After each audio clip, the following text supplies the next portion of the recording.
No Saber Direito desta semana, você aprenderá sobre a execução trabalhista com o professor Alexandre Amui. Durante as 5 aulas, vão ser abordadas a liquidação de sentença, a execução de sentença, o IDPJ e esclarecimentos sobre questões que geram muita discussão na área trabalhista. Já está no ar a aula 4.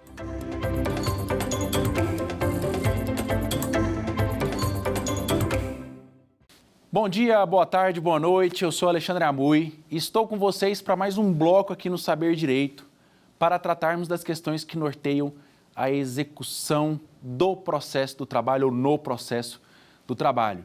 Já tratamos de muitos assuntos, né?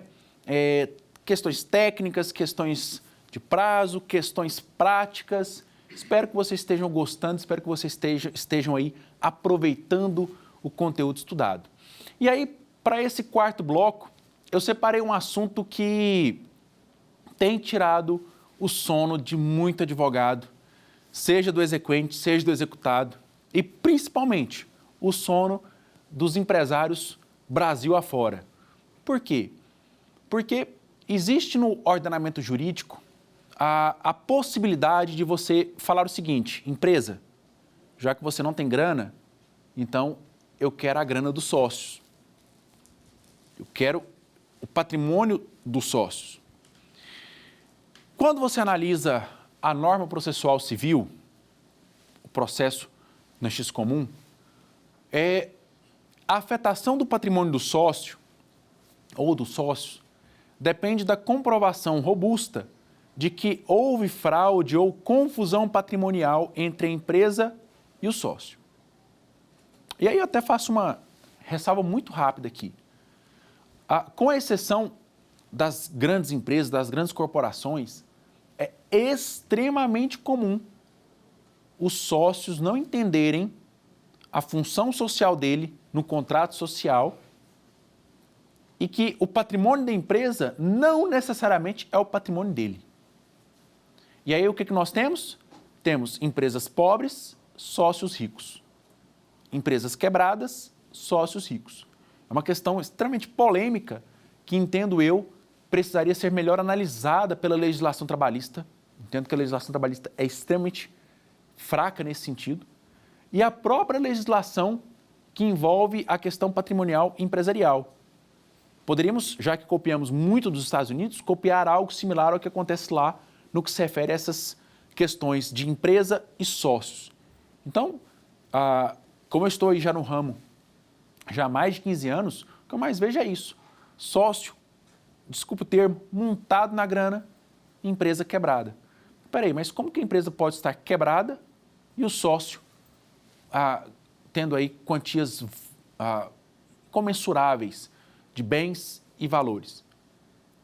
Essa dúvida fez com que fosse inserido no ordenamento jurídico a hipótese de desconsideração dessa personalidade jurídica. Então, eu desconsidero a pessoa jurídica, ignoro ela e passo a afetar o patrimônio de quem? Dos sócios. É o que nós chamaremos de IDPJ, incidente de desconsideração da personalidade jurídica. Lá na Justiça Comum, processo civil, nós temos a teoria maior. Então, eu preciso comprovar essa fraude, essa confusão patrimonial. No judiciário trabalhista, prevalece a teoria menor, que é aquela que advém do Código de Defesa do Consumidor. Porque o Código de Defesa do Consumidor fala que, em se tratando de relação de consumo, se a pessoa jurídica não consegue saldar a sua dívida, será direcionada à execução em desfavor dos seus sócios. Não há nenhuma exigência, apenas isso. Se a pessoa jurídica não consegue, os sócios conseguem. O judiciário trabalhista, por discutir questões de natureza alimentar, adota essa teoria e fala o seguinte: olha, se a pessoa jurídica não tem capacidade financeira de suportar as suas dívidas, então, nesse caso, afetaremos o patrimônio de quem? Dos sócios. Isso é o IDPJ. Essa é a função do IDPJ. É nisso que eu preciso que vocês foquem a partir de agora. O grande detalhe em relação ao estudo do DPJ é entender os caminhos que eu posso trilhar para satisfazer o meu crédito. E aí, para essa aula, trouxe aqui vários aspectos até interessantes, envolvendo empresas em recuperação judicial, sócios protegidos pela recuperação judicial ou não, e assim por diante. Vamos lá. Quando a gente fala, ou quando nós falamos em responsabilidade, o direito do trabalho, o direito processual do trabalho, né, mais especificamente o direito do trabalho, traz diversas hipóteses. Por exemplo, quando eu contrato uma empresa que terceiriza serviços, uma empresa que presta serviços. Então, vamos considerar que o STF contrate uma empresa para gerenciar a parte aqui de rádio e TV. Essa empresa terceira que presta serviços, ela responde pelas dívidas trabalhistas. Agora, quando ela inadimplir com as obrigações trabalhistas, quem responderá? De forma subsidiária, o STF, o contratante. Só que o STF tem uma decisão proferida justamente no julgamento das questões que envolvem terceirização, em que ele fala o seguinte: a responsabilidade subsidiária do poder público, da administração pública, executivo, legislativo, judiciário, não interessa, só ocorrerá quando ficar comprovado que houve omissão na fiscalização do contrato. Ou seja, a administração pública está vendo que o trem está errado, está vendo que não está pagando salário, que não está pagando férias e está lá quietinha no canto dela. Aí, nessa hipótese, eu posso inserir a responsabilidade subsidiária da administração pública. Na iniciativa privada, não. Você tem o seu prédio aí, o seu condomínio, contrata uma empresa que presta serviços de recepção, portaria, limpeza, sei lá, e ela não paga os débitos trabalhistas. Quem paga agora? Você, condomínio, de forma subsidiária. Responsabilidade, certo? E aí, voltando aqui para o nosso assunto, nós também temos a questão de responsabilidade envolvendo sócios da empresa. O artigo 10A da CLT, ele fala o seguinte: olha, a dívida, ela é principal e devida, portanto, pelo empregador. Em regra, a pessoa jurídica. Se a pessoa jurídica não tiver capacidade financeira de suportar o débito ou as dívidas, a responsabilidade subsidiária será de quem? Dos sócios. E os sócios estão quebrados. Então, se o sócio também não tem dinheiro, há a possibilidade de afetação do patrimônio dos ex-sócios. Mui, mas espera aí, eu fui sócio de uma empresa e aí agora que eu saí, eu posso responder por dívida dela? Pode, entre aspas. O artigo 10A fala o seguinte: os ex-sócios responderão pelo prazo de até 2 anos contados da averbação da modificação do contrato. Eles respondem por até 2 anos após a averbação da modificação do contrato. Vírgula. Apenas do período em que figurou como sócio. Então, o ex-sócio, ele não vai assumir dívida nova, dívida recente, não. O ex-sócio pode ter execução direcionada contra ele, certo? De forma subsidiária, em relação às dívidas do período em que ele figurou como sócio, para as ações que forem ajuizadas em até 2 anos da averbação da modificação do contrato. Olha aqui para mim. Eu não estou falando em iniciar a execução. Eu estou falando em ajuizar a ação, propor a ação em até 2 anos da data de averbação da modificação do contrato. Se a sua ação foi ajuizada neste interregno, maravilha. Lá na execução, mesmo que ela demore 6 anos, eu poderia afetar o patrimônio desse ex-sócio durante o período em que ele figurou como sócio da empresa, certo? Tranquilo? Apenas para deixar claro e ninguém errar aí na prática. Então é muito importante que você entenda essa sistemática. Pessoa jurídica, sócios, ex-sócios. Agora, Quando houver fraude, se você comprovar fraude, sócios, ex-sócios, pessoa jurídica, eles responderão de forma solidária. Então, sempre que você comprovar fraude, haverá responsabilidade solidária deles. Exemplo, tem casos e mais casos, né? Tem um caso nosso lá do escritório de uma empresa que era financeiramente poderosa, tinha lá a sua alta rentabilidade e, de repente, começou a enfraquecer financeiramente. Nesse processo de enfraquecimento, o sócio vendeu a empresa. Os sócios, né? Eles venderam a empresa para um terceiro. O terceiro assumiu e aí o que estava ruim virou uma catástrofe. O que já estava indo para o buraco, virou o buraco de verdade. Né? Dívidas e mais dívidas e mais dívidas, até que propuseram a recuperação judicial. À época eu pensava, gente, mas para receber aqui vai ser uma canseira, porque recuperação judicial, todo mundo protegido pelo manto da recuperação judicial, tal. Fui estudar o contrato social. Peguei o contrato social da empresa lá na JUSEG, na junta comercial, fui estudar. Nesse estudar, achei esse ex-sócio. Ué, engraçado. O ex-sócio saiu e menos de um ano depois a empresa pediu recuperação judicial. Fui analisar a vida do ex-sócio. Carro importado, casa em condomínio fechado, viagens para a Europa, Estados Unidos. Então, empresa pobre, sócio rico, na verdade, ex-sócio rico, né? E aí foi analisar os sócios atuais. Os sócios atuais compraram uma empresa que à época estava avaliada aí em 15, 20 milhões e quebraram ela em menos de um ano. Uma empresa avaliada em 15, 20 milhões não é qualquer um que compra. Eu, por exemplo, nem passo perto de comprar uma empresa dessa. Fui investigar os atuais sócios. Não tinham onde cair mortos. Laranja.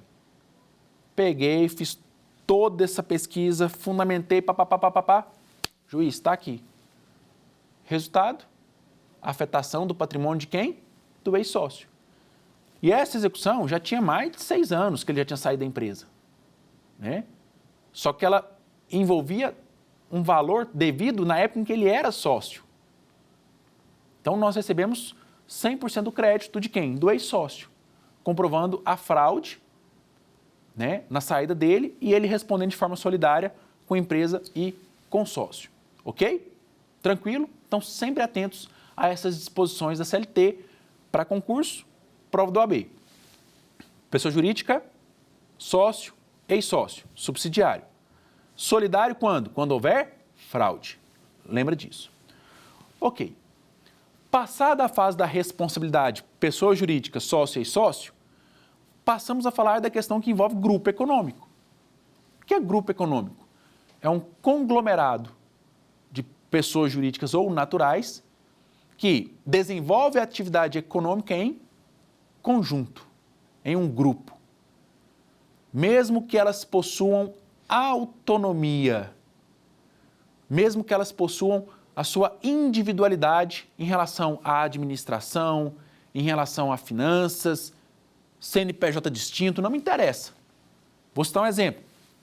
Um hospital, sócio XYZ, administrado, tal. Uma faculdade, sócio ABC, administrado, tal. Mas que compõem um grupo econômico. Respondem de que forma? Solidária. Eles são responsáveis solidários. Certo? A Lei 13.467, lá de 2017, ao alterar o artigo 2º, né, acrescentando o parágrafo 3º, fala o seguinte: a mera identidade de sócios não enseja a formação automática de grupo econômico. É preciso comprovar atuação conjunta, interesse integrado ou a atuação de forma a buscar o mesmo proveito para ambas as empresas. É o que fala o parágrafo 3º do artigo 2º. E cai muito em concurso, tá? Cai muito em prova do OAB. Então, a mera identidade de sócios não configura o grupo econômico. Eu preciso demonstrar a atuação conjunta, a conjugação de interesses, o interesse conjunto em progressão. E aí nós tivemos uma questão, né, à época da OAB, que ela falava que havia uma empresa X, né, um hospital, vou citar aqui de novo o hospital, não lembro qual empresa que era, um hospital, que possuía os mesmos sócios de uma clínica de estética.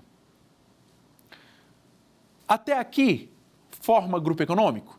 Não, não forma. A mera identidade de sócios não forma. Só que ele falava o seguinte, que os clientes da clínica de estética tinham desconto nos serviços prestados pelo hospital. E os clientes do hospital tinham descontos nos serviços oferecidos pela clínica de estética. O que é isso? Grupo econômico. Eu tenho uma atuação conjunta para proveito comum, para que ambas possam crescer, fazendo esse intercâmbio dos seus clientes. Se é grupo econômico, a responsabilidade ela é solidária. Certo? Certo. Há algum tempo, o Tribunal Superior do Trabalho cancelou a súmula 205 do TST.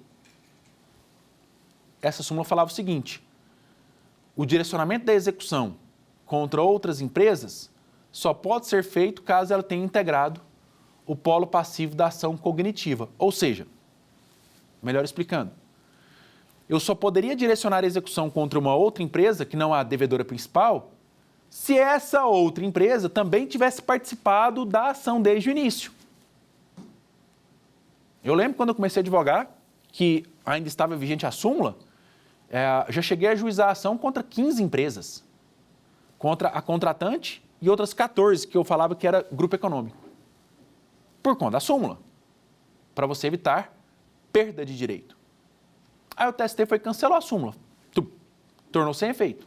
Resultado, passou-se a inserir o grupo econômico na execução, as demais empresas, mesmo que elas não tenham feito parte lá do processo cognitivo. O STF, inclusive, está analisando essa matéria. Tivemos uma decisão recente do ministro Gilmar Mendes, devolvendo os autos para o TST para que ele analise o caso em relação à possibilidade ou não de inserção da empresa apenas na fase de execução.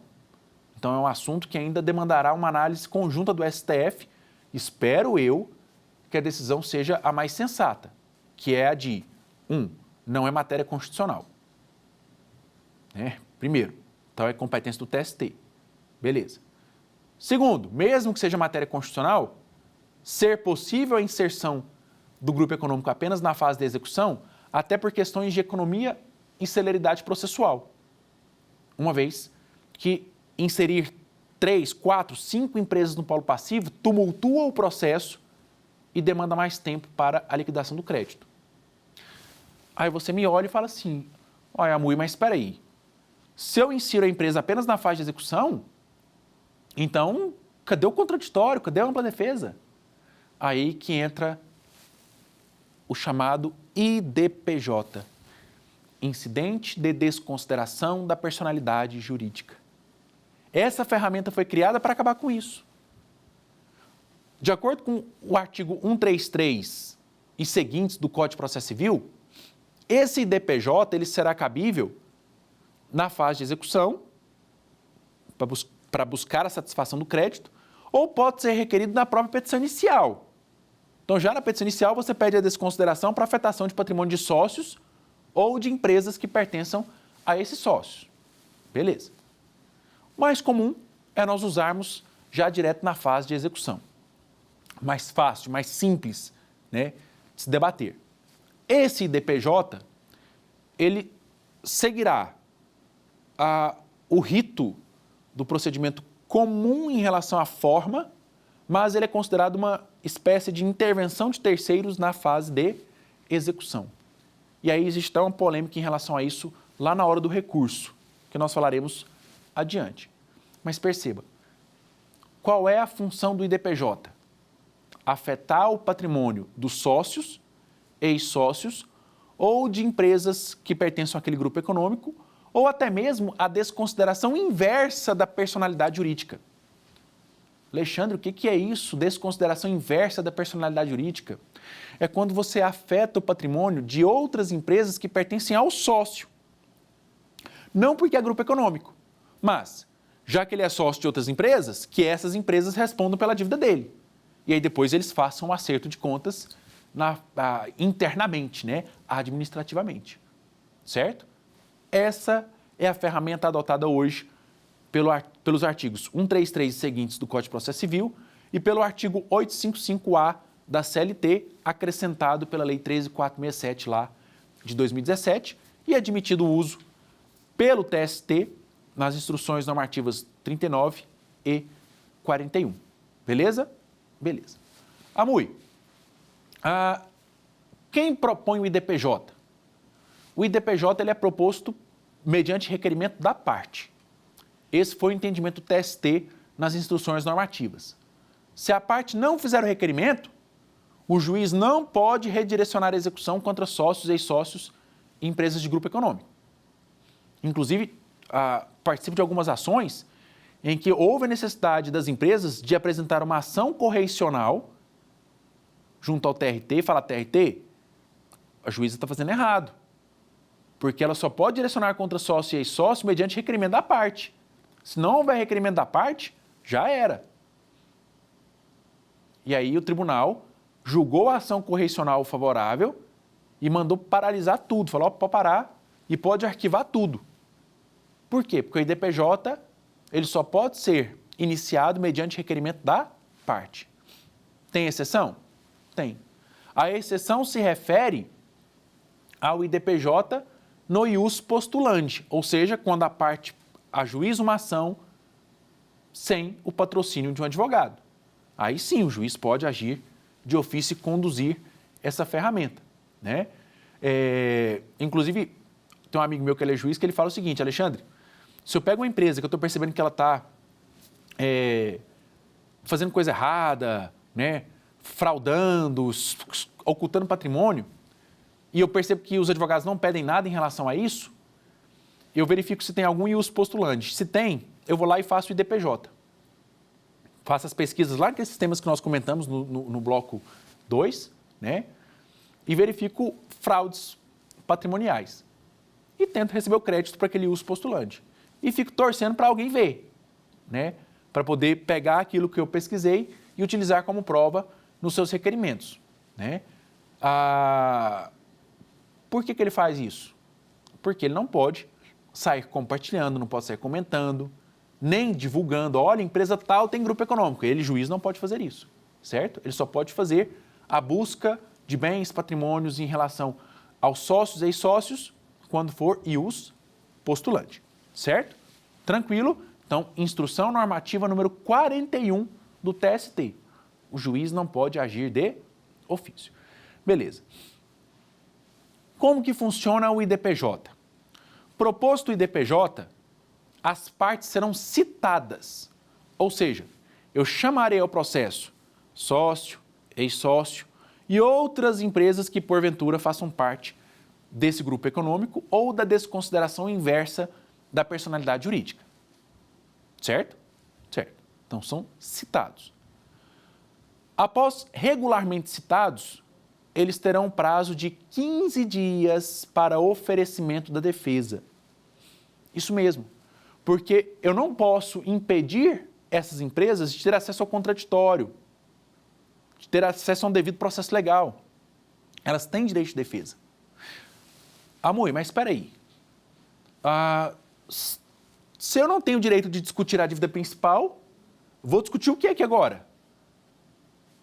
A empresa devedora principal teve a oportunidade de discutir o débito na fase cognitiva.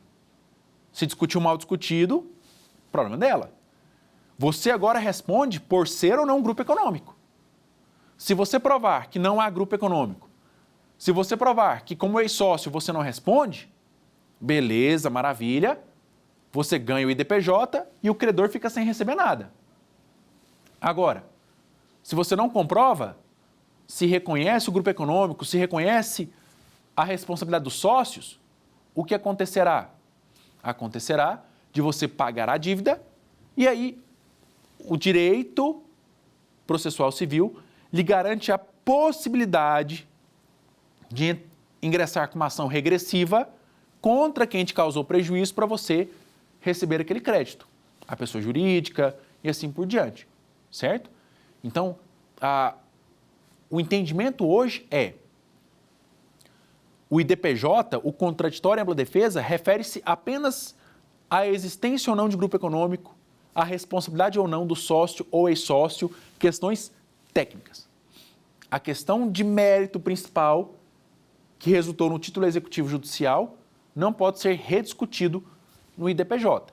Por quê? Porque outra empresa, a devedora principal, já teve a oportunidade de contraditório em ampla defesa e a lei prevê o direito de ação regressiva nesta hipótese. Certo? Tranquilo? Então, qual é o meu prazo? 15 dias. Cita-se os devedores para que eles possam contestar no prazo de 15 dias. Amui, e aí? E aí que agora sigo o procedimento normal, processual. Contestação, impugnação, contestação, audiência de conciliação, audiência de instrução ou audiência una, depende muito de cada magistrado. Posso ouvir testemunhas? Testemunhas? Claro que pode. Pode ouvir testemunha, uso de prova emprestada, prova pericial, o que você quiser. Porque é uma modalidade de intervenção de terceiros, uma modalidade, por sua natureza jurídica. Então, nesta hipótese, eu posso utilizar todos os meios de prova cabíveis, previstos em direito, para evitar o prejuízo. Temos um caso, inclusive, que nós só tivemos êxito graças às testemunhas, porque documentalmente não tinha muita salvação. As testemunhas é que comprovaram que não havia ali um interesse conjunto, uma comunhão efetiva de interesse entre as partes que pudesse ensejar ali a formação de grupo econômico. Certo? Ok? Então, perícia contábil, né? Para verificar se há ali fraude, testemunhas e assim por diante. Desse processo será proferida uma sentença. Essa sentença que julga o IDPJ é impugnável mediante recurso?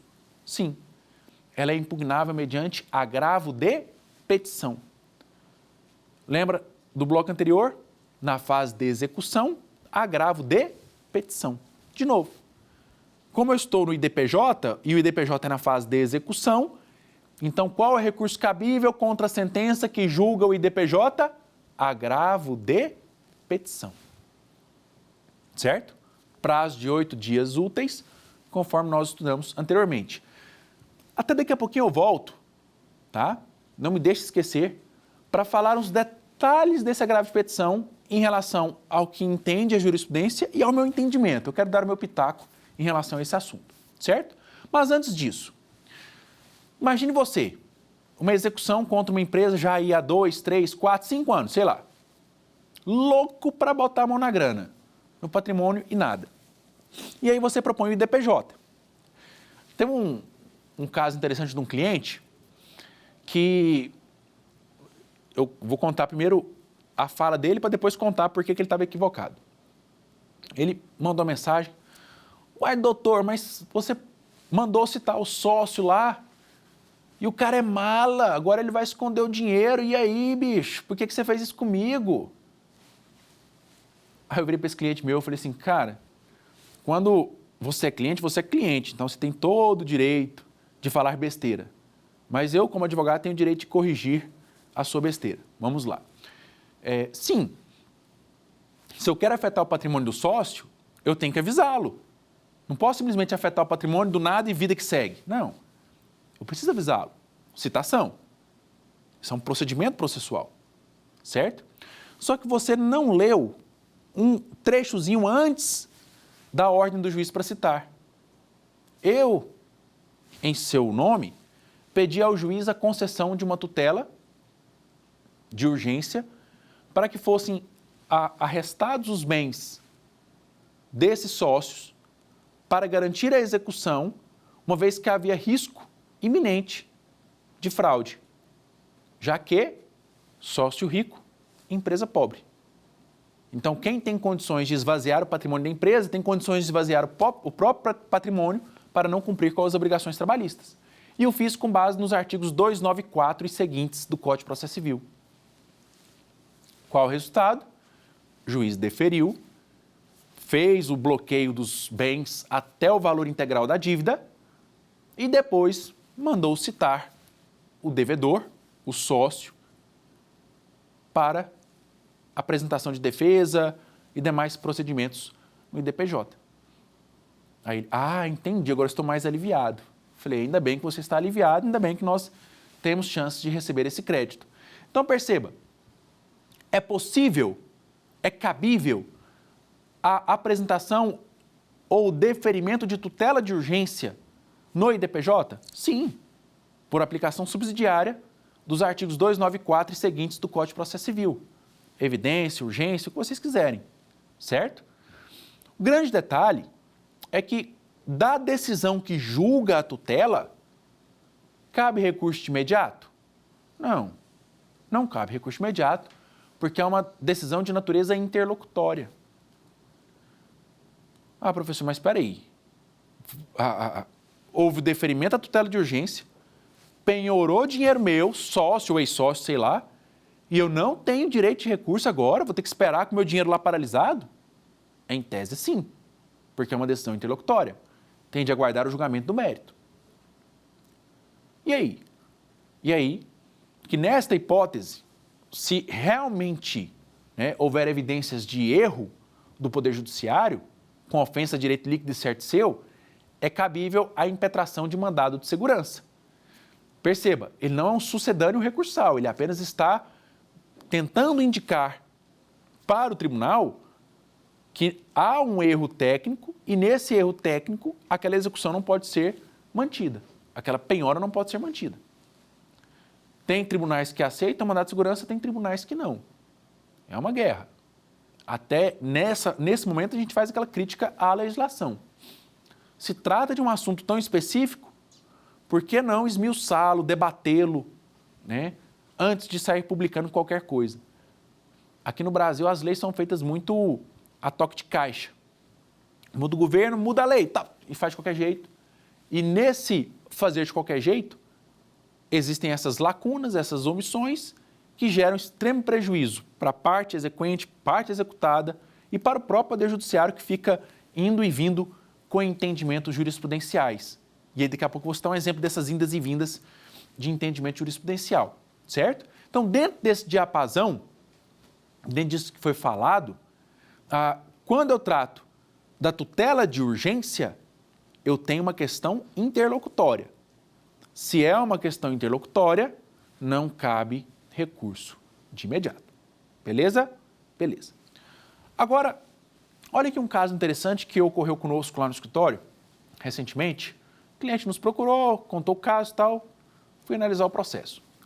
Ao analisar o processo, me deparei com a seguinte situação. Processo cognitivo, transitou em julgado, iniciou a execução, não afetou o patrimônio dos sócios, A juíza de ofício deu início à execução, deu início ao IDPJ. Um dos sócios apresentou uma ação correicional e aí esse DPJ foi arquivado. Por quê? Porque ela deu início de ofício, sendo que a lei exige que seja feito requerimento da parte quando ela está assistida ou representada por advogado. Desculpe. Ok, arquivou. 2 anos depois, 2 anos e pouquinho depois, a parte deu entrada de novo no IDPJ. Deu entrada de novo não, Desculpe, Porque, na verdade, quem tinha dado entrada era a juíza. Então, a parte deu entrada no IDPJ. E a juíza agora indeferiu, falou que não era cabível porque a ação correcional mandou arquivar o IDPJ. O trabalhador fez interpôs o seu recurso. Qual recurso? Agravo de petição. Por quê? Porque ela negou andamento ao IDPJ, ela negou o prosseguimento do IDPJ. Qual recurso cabível? Agravo de petição. Esse agravo de petição, ele foi julgado pelo tribunal, o tribunal deu provimento a esse agravo de petição e falou o seguinte, olha, retorne os autos ao juízo de origem para processar o IDPJ. Então, pessoal, nesse momento o cliente nos procurou. E aí, analisando a decisão, lá a questão do IDPJ, virei para ele e falei o seguinte, olha, tem uma nulidade aqui, porque você não foi citado para apresentar as suas contrarrazões ao agravo de petição, nem no juiz ACO, nem no TRT. Então, a gente pode discutir isso aqui. Segundo, dessa decisão do tribunal que admitiu o processamento do IDPJ, não cabe recurso de revista. Por que não? Porque essa decisão tem natureza meramente interlocutória. Então, temos duas coisas aqui. Impetrar o mandato de segurança contra a decisão do TRT proferida em ofensa ao contraditório e ampla defesa, ou seja, há uma ofensa a direito líquido e certo do meu cliente, certo? E 2, não é cabível recurso de revista, por quê? Porque essa decisão que defere o processamento do IDPJ é uma decisão interlocutória, portanto, irrecorrível de imediato, ok? Ok. Petramos o MS, declarou a nulidade, né? O tribunal julgou de novo, aí me deu a oportunidade de contrarrazões, julgou o caso, mas manteve o entendimento, tem de processar o IDPJ. Ok, mas eu pelo menos consegui exercer o meu contraditório, certo? Veio para o processamento do IDPJ. Aí o cliente foi citado para contestar no prazo de 15 dias. Contestamos. Olha, prescrição intercorrente. O processo estava parado, juiz intimou para dar andamento, não deu andamento, mais de 2 anos depois requer o IDPJ, prescrição intercorrente. Dentre outras discussões. A juíza não deu a prescrição intercorrente. Fizemos qual recurso? Agravo de petição. Da sentença que julga o IDPJ, cabe agravo de petição. Dessa sentença, desse recurso de agravo de petição, foi proferida uma decisão pelo TRT. E aí o TRT falou o seguinte, para tudo, porque houve a prescrição intercorrente. Lá atrás, houve o início do IDPJ de ofício, foi arquivado, certo? Mas antes de arquivar, a juíza intimou a parte para dar prosseguimento ao feito. Ela não fez nada. Mais de 2 anos depois, aí sim ela pega os mesmos documentos da época que a juíza juntou e dá abertura a um novo IDPJ. Ele é cabível? Não. Por que não? Porque houve a prescrição intercorrente que nós já estudamos nos blocos anteriores, certo? Então perceba, é técnico.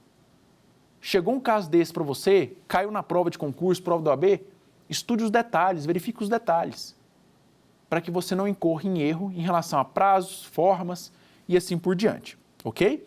Agora, vimos que a decisão que defere ou indefere a tutela de urgência e a decisão que defere o processamento do IDPJ são irrecorríveis de imediato, portanto interlocutórias, ok? Da decisão que julga o IDPJ, cabe agravo de petição e da decisão do TRT que julga esse agravo de petição, cabe recurso de revista. Lembra que eu falei que faria uma análise em relação ao entendimento jurisprudencial e uma crítica, uma pontualidade nesse assunto? É isso. Se eu estou falando em agravo de petição, é porque é fase de execução. Então, da decisão que julga o IDPJ, agravo de petição, execução. Vai para o tribunal. O tribunal julga esse agravo de petição. Cabe recurso de revista? Cabe. Só que o entendimento meio genérico que tem ocorrido em relação a isso, até por questão de costume, aplica-se o artigo 896, parágrafo 2º da CLT. E o que esse artigo fala? Ele fala que, na execução, só é cabível o agravo de petição, né, quando ficar evidenciado... Na execução, só é cabível o recurso de revista quando ficar evidenciada a ofensa direta e literal à Constituição Federal. Certo? E aí vem minha crítica. Se eu estou discutindo no IDPJ a existência ou não de grupo econômico, é muito complexo se ter uma ofensa direta e literal à Constituição, porque é um assunto tratado por lei infraconstitucional, em especial a CLT. Por ser uma forma de intervenção de terceiros que segue todo um procedimento ordinário, entendo eu que o recurso revista deveria ser permitido para as hipóteses das alíneas A, B ou C da CLT. Ofensa à lei federal, ofensa à súmula, ofensa ao OJ, divergência jurisprudencial, porque aí sim nós daríamos ao IDPJ o amplo contraditório, a ampla defesa. Da forma como ele é tratado hoje, limitando-se às questões de execução, você, de uma certa forma, impede indiretamente que esse processo seja analisado com mais afinco pelo TST. E é o que tem acontecido. Né? Não é cabível recurso revista porque não há comprovação de ofensa direta e literal. Até porque, raramente, em relação ao conteúdo principal, forma ou não forma grupo econômico, é ou não é responsável sócio, é matéria de norma infraconstitucional. Então, fica a minha crítica aqui a essa questão pontual do tema que nós estamos estudando, certo? Para concurso público, prova do OAB, aí é mais simples. Sentença que julga o IDPJ, agravo de petição. Decisão do TRT que julga o agravo de petição. Cabe recurso revista? Cabe. Quando? Quando houver ofensa direta e literal à Constituição Federal. Vão errar isso? Tenho certeza que não. E aí nós temos um próximo assunto polêmico. E se a empresa devedora principal estiver em recuperação judicial? Como fica o meu direito? Como fica a situação da execução? Nós já estudamos, ou se não estudamos, devemos estudar, o fato de que a Lei 11.101 de 2005, que é a Lei de Recuperação Judicial e Falências, ela fala o seguinte, olha, a empresa em recuperação judicial terá seu patrimônio protegido pela RJ, de modo que as execuções contra ela serão tratadas pelo juízo universal da recuperação judicial ou da falência, para evitar penhoras de todos os lados e o risco de não soerguimento da empresa. Ok, plenamente entendido. O juízo universal, ele trata dos créditos concursais e extraconcursais. Beleza. Créditos. O que eu estou querendo dizer? Até a constituição do crédito, até encontrar o valor do crédito, a competência é da Justiça do Trabalho. Encontrou o valor do crédito, já finalizou a execução, eu vou realizar a penhora? Não. Eu vou emitir uma certidão para a habilitação de crédito no juízo universal e entrego ao exequente. Então, está aqui a sua certidão de habilitação, sua certidão de crédito. Beleza. O exequente pegou a certidão de crédito, foi lá na RJ. Chega na RJ, uma fila do cão para receber. Uma demora interminável. Ou pior, deságios absurdos. Deságios absurdos. 40%, por exemplo. Aí o cara olha e fala, poxa, eu tenho um crédito de 20 mil, vou perder 40% disso, sendo que tem sócio rico, sendo que tem outras empresas do grupo econômico ricas? Não concordo com isso. Advogado, me salva. E aí? O que você faz? IDPJ. O fato de a devedora principal estar em recuperação judicial não impede o direcionamento da execução contra os sócios e empresas integrantes do grupo econômico. Só impede quando esse sócios ou empresas do grupo econômico também estiverem protegidos em relação ao manto da recuperação judicial. Então, às vezes, você propõe recuperação judicial e pede a proteção, a blindagem patrimonial de sócios e empresas do grupo econômico. A maioria não faz isso para evitar dor de cabeça, né? Agora, quem faz, aí sim, tudo que envolver execução no juízo da recuperação judicial. Então, empresa em recuperação judicial impede a propositura de IDPJ em face dos sócios e empresas do grupo econômico? Não, de jeito nenhum. Num dos tribunais que eu atuo, por exemplo, até 2019, o entendimento era contrário. Se a empresa estiver em recuperação judicial, não cabe IDPJ. Depois da decisão do STF, em especial voltada para as questões de grupo econômico, aí houve uma alteração substancial do entendimento e passou-se a admitir, porque é o que a lei determina. Ou seja, agora sim estão cumprindo a determinação da legislação 11.101 de 2005, ou seja, a possibilidade de redirecionar a execução contra sócios e empresas do grupo econômico que não estejam abarcadas pela proteção do manto da recuperação judicial. Mas existem alguns fatores interessantes, né? Alguns detalhezinhos, né, que a gente vai deixando passar desapercebido. Lá na Lei de Recuperação Judicial e Falência, há a estipulação, né, a leitura dos créditos concursais e extraconcursais. O que são créditos concursais? São aqueles créditos originados até a data de deferimento do processamento da recuperação judicial. Então, imagine que o juiz defira o processamento da recuperação judicial no dia 15 de fevereiro de 2019. Os créditos devidos até essa data são chamados concursais. Certo? Concursais. Professor, mas a minha sentença saiu em 2023. Não interessa. Continua como sendo crédito concursal. Por quê? Porque o trabalho foi prestado até o dia 15 de fevereiro de 2019. O trabalho prestado após 15 de fevereiro de 2019, o valor obtido após essa data, é chamado de crédito extraconcursal. Certo? Ok. O STJ tem entendimento de que o crédito concursal e extraconcursal são executados no juízo da recuperação, salvo se o próprio juiz da recuperação estabelecer que o crédito extraconcursal pode ser executado no outro juízo. Nós tivemos um caso assim, que houve a decisão, transitou em julgado, e aí os créditos extraconcursais não eram executados no juízo universal, eram executados no juízo trabalhista. E direto o juiz indeferia, falava assim, não, empresa de recuperação judicial, indefiro.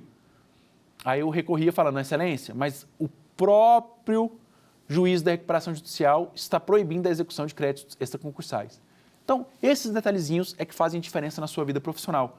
Então, antes de sair executando de forma deliberada, analise o processo de recuperação e verifique a viabilidade ou não de direcionamento contra sócios e empresas do grupo econômico. Tranquilo? Fácil? Então, sedimentado o conteúdo, entendido o conteúdo, partamos agora para a resolução do nosso quiz do Saber Direito.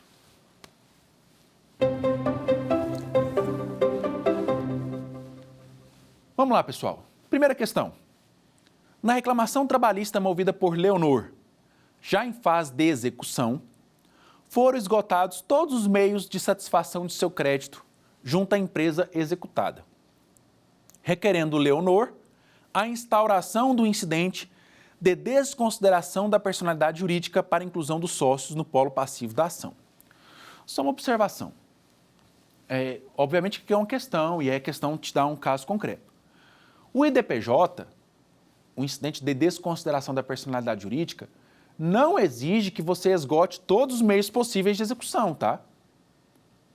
Se não foi possível localizar os bens da empresa devedora principal, eu já posso propor o IDPJ, certo? Segundo, o fato de eu ter habilitado o meu crédito no juízo universal, com a certidão de crédito da recuperação judicial, não me impede de direcionar a execução contra sócios e ex-sócios no IDPJ. Só que eu não vou receber os dois. Vou receber o que vier primeiro, certo? Se for no recuperação judicial, eu recebo meu crédito de lá, e aqui no IDPJ eu recebo o restante, o saldo. Vamos imaginar o seguinte, eu tenho um crédito de 100 mil. Lá na recuperação judicial só foi habilitado 50 mil. Então agora eu vou executar os outros 50 mil aqui no IDPJ contra sócios e ex-sócios. Posso isso? Posso. Tá? Então, Está errada a questão? Não está errada. Estou apenas alertando vocês em relação ao tecnicismo e à abrangência do assunto, certo? Então, vamos lá. Então, IDPJ. Letra A. Além de esgotar os meios de execução contra a empresa executada, antes de requerer a instauração do IDPJ, Leonor será obrigada a requerer a inclusão do nome da empresa no BNDT, Banco Nacional de Devedores Trabalhistas. Errado. Primeiro, porque ele não é obrigado a executar todos os meios. Segundo, porque não é obrigado a requerer a inclusão no BNDT. Tá? Isso aqui é uma opção da parte. Lembre, após 45 dias da citação do devedor para garantir a execução ou pagar a dívida. Tá? Não se esqueçam disso. Letra B. Não é cabível a instauração do IDPJ em fase de execução, sendo que Leonor deveria ter incluído as pessoas físicas dos sócios juntamente com a pessoa jurídica da empresa na petição inicial da reclamação trabalhista. Aqui é falso. Seria verdadeiro se a súmula 205 do TST estivesse em vigor. Seria verdadeiro se o STF afirmasse que é impossível a inclusão de empresas diretamente na fase de execução. E seria verdadeiro se a norma processual civil e trabalhista não permitisse o IDPJ na fase de execução. Então, na minha opinião, essa questão aqui ela é falsa por todos os ângulos que você olha. Todos os ângulos que você olha. Por quê? Porque o IDPJ ele é proposto na fase de execução ou pode ser requerido diretamente na petição inicial, conforme o artigo 133 e seguintes do Código de Processo Civil. Belezinha? Letra C. A juíza do trabalho receberá o requerimento de instauração do IDPJ, determinando a citação dos sócios para manifestação e requerimento de provas cabíveis no prazo de 15 dias. Então, qual o gabarito? Letra C. Acertou? Viu que é fácil? Embora tenha aí todo um conteúdo técnico por trás, após a aula, é possível responder a questão sem ter qualquer dúvida, ok? Próxima questão.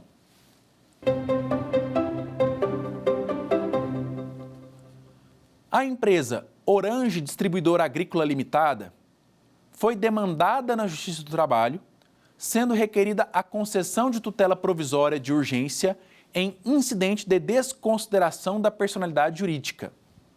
Pode? Pode. Nós vimos que pode.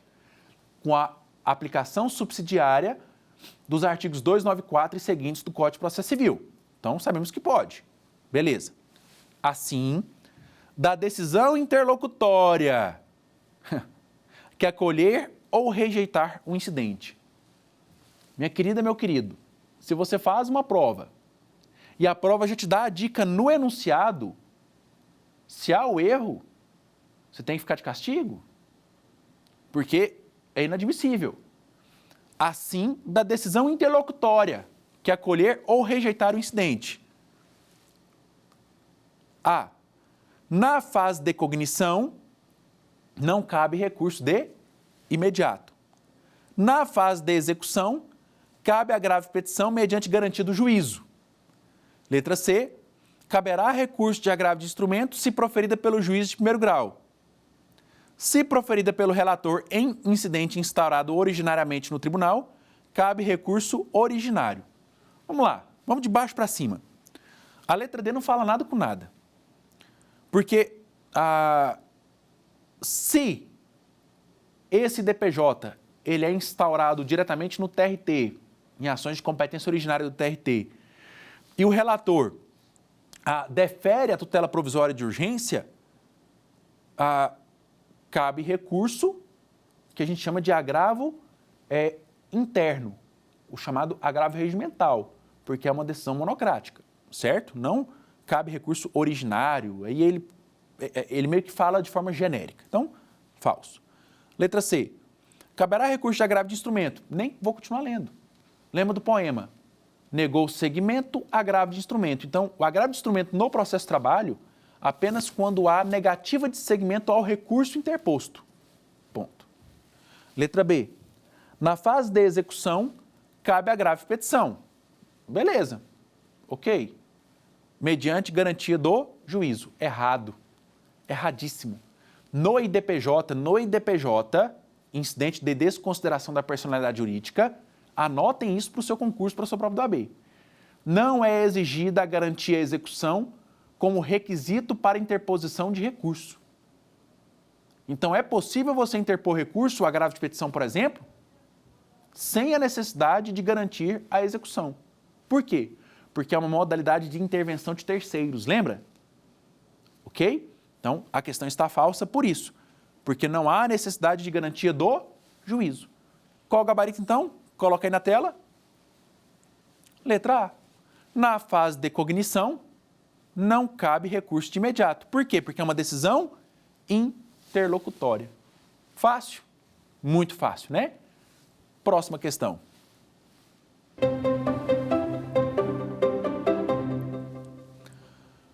Uma execução tramita perante a 10ª Vara do Trabalho de Alfenas, Minas Gerais, e, malgrado o juiz, a pedido do exequente, ter acionado todas as ferramentas eletrônicas, não se conseguiu reter bens ou valores da sociedade empresária executada. Então, a exequente requereu a instauração do IDPJ, sendo, então, citados os 2 sócios da empresa para contestação. Após analisar os argumentos dos sócios, o juiz julgou procedente o IDPJ em face de um dos sócios e improcedente em relação ao outro. Considerando esses fatos e o que dispõe a CLT, marque a correta. Vamos saber se você acerta a questão? Letra A. Caberá agravo de petição pela exequente quanto ao sócio cujo o IDPJ foi improcedente, bem como por parte do sócio que teve o IDPJ contra si, julgado procedente. Na fase de execução, agravo de petição. B. Nenhuma das partes poderá recorrer por se tratar de decisão interlocutória. C. Somente o sócio que teve o IDPJ procedente tem interesse recursal. Letra B. Falso, porque a decisão que julga o IDPJ, após contestação, impugnação, ampla produção probatória, tem natureza de sentença e, portanto, cabe o recurso de agravo de petição. Então, não é interlocutória. Letra C. Somente o sócio que teve o IDPJ procedente contra si pode recorrer. Errado. E o exequente que teve o IDPJ negado em relação ao outro sócio, não pode recorrer? Pode. Portanto, coloca aí na tela gabarito letra A. Caberá agravo de petição pelo exequente em relação ao sócio que não foi aceito e pelo executado sócio que foi aceito. Fácil? Muito fácil. Espero que vocês tenham acertado todas as questões debatidas. Espero que vocês tenham aprendido e gostado. Estou à disposição para eventuais dúvidas. Um beijo, um abraço e até o próximo bloco. Tchau, tchau. Quer dar alguma sugestão de tema para os cursos do Saber Direito? Mande um e-mail para a gente, saberdireito@stf.jus.br, ou entre em contato pelo WhatsApp. O número é esse que aparece na sua tela. Você também pode estudar pela internet. Acesse o nosso site tvjustiça.jus.br ou pode rever as aulas no canal do YouTube TV Justiça Oficial.